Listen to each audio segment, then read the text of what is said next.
राधे राधे महाराज जी। महाराज जी, आप जी कहते हैं कि हमने अपने मन को समझाना है कि हम कौन हैं। क्या आप जी का तात्पर्य हमसे आत्मा से है जिससे मन को समझाना है, हाँ, या हमको हमसे इस हम तात्पर्य नहीं, आपसे? मन को, मन समझे ना समझे, आप समझ जाओ।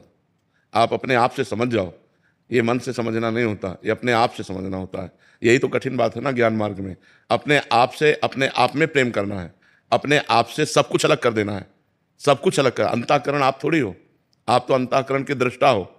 आप अपने को समझिए। आप ना स्थूल शरीर है, ना अंतःकरण है, ना इंद्रियां हैं, ना इनके भोग आप भोगते हैं, ना इंद्रियों द्वारा कोई कार्य करते हैं। पर ना करते हुए भी आप कर्ता बने हुए हैं, ना भोगते हुए भी आप भोक्ता बने हुए हैं। इसलिए आपको फंसना पड़ेगा। महाराज जी, जैसे हमने अपने मन को समझाना है, तो ये जो हम है, नहीं, आप मन के आगे जा ही नहीं पा रहे हैं ना। बिना भजन के कैसे जा पाओ? हम कह रहे हैं मन को समझाना नहीं है।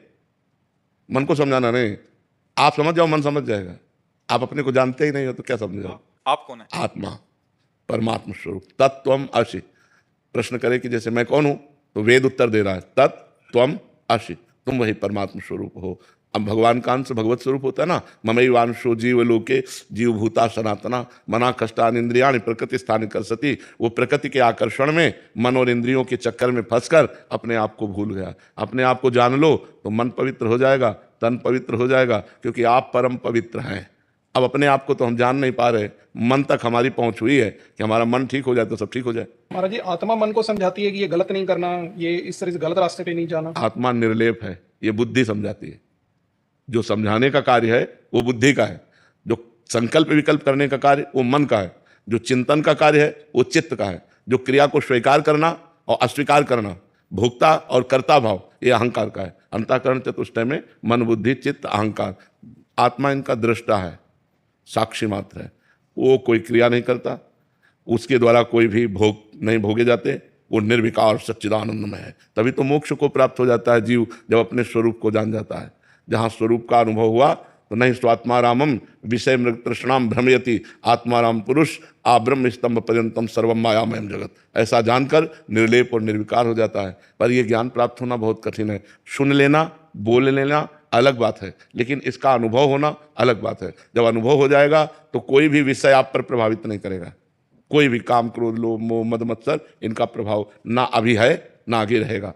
अब भी नहीं है, पर ना होते हुए भी हम स्वीकार किए हुए हैं। इसलिए हमको भास रहा है। जैसे स्वप्न में कोई भी पदार्थ, वस्तु, व्यक्ति, स्थान नहीं होता, पर भासता है जब तक हम जगेंगे नहीं।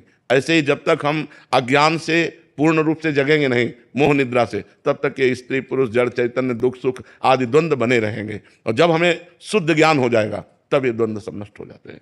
महाराज जी, आत्मा सिर्फ सुनती है और देखती है, या बोलने की भी शक्ति होती सुनने का काम श्रवणेन्द्रिय का है, बोलने का काम वाक्येंद्रिय का है, देखने का काम नेत्रेंद्रिय का। वो कुछ नहीं करती। अभी तुम्हारी पहुंच ही नहीं, तभी तो का अंतःकरण तक तुम केवल बात करते हो, आत्मा तक तो पहुंचने की बात ही नहीं।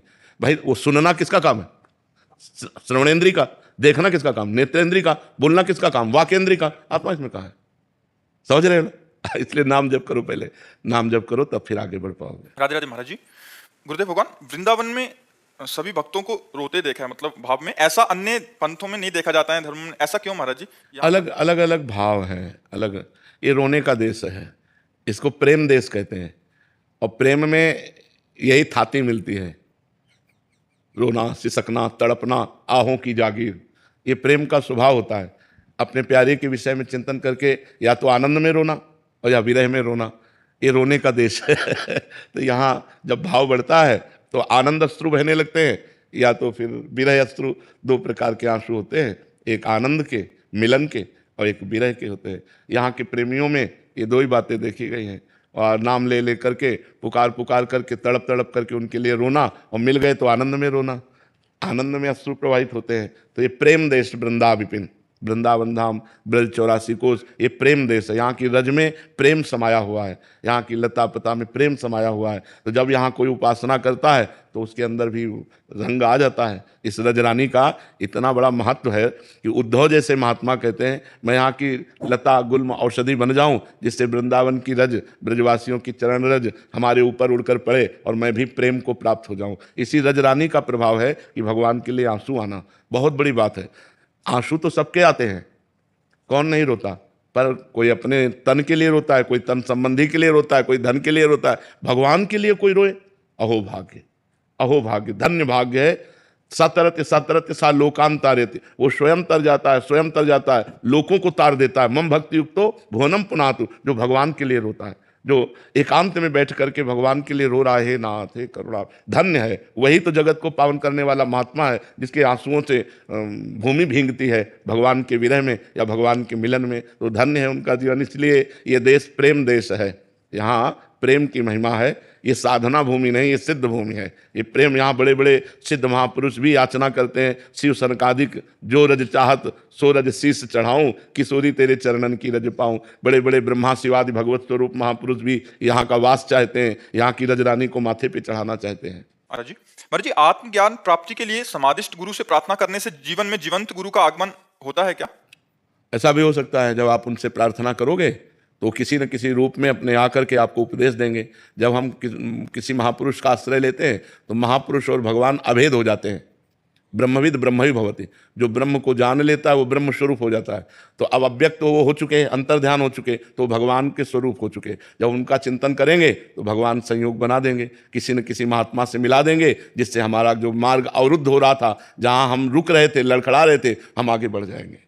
महाराज जी, प्राप्त करने के लिए हम समाधिस्थ गुरु से प्रार्थना करते हैं तो वो जीवंत सदगुरु को हमारे जीवन में ला देते हैं। लेकिन जीवंत गुरु लाने के बाद फिर हम जो दीक्षा पाते हैं उनसे, तो फिर से समाधिस्थ गुरु कार्य हम कर सकते हैं।